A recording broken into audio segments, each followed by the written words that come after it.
Universiteti Fanoli në Korçë synon të ndërgjegjësojë komunitetin në Pogradec për mbrojtjen dhe ruajtjen e liçenit të Ohrit në pjesën shqiptare, si një zonë mjaft e rëndësishme e cila është pjesë e pasurisë botërore të UNESCO-s. Të bëjë një sensibilizim të komunitetit lokal se si ai të ndërgjegjësohet dhe të angazhohet konkretisht në mbrojtjen dhe menaxhimin e pasurisë botërore të liçenit të Ohrit. Rritja e interesit të vizitorëve, rritja e vëmendjes së institucioneve ndërkombëtare për mbrojtjen e pasurisë dhe në dijenin time komuniteti lokal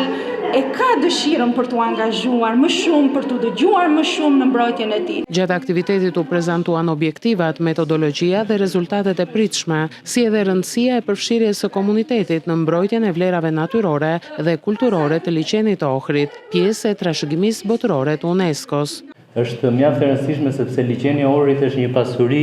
jo vetëm rajonale dhe lokale, por tashmë është dhe prej vitit 2019, është pasuri botërore e UNESCO-s. Dhe për të patur një pasuri botërore të UNESCO, trashëgimisë natyrore të UNESCO-s, është një rëndësi e veçantë, por është një detyrë mjaft e rëndësishme për sa i përket institucioneve,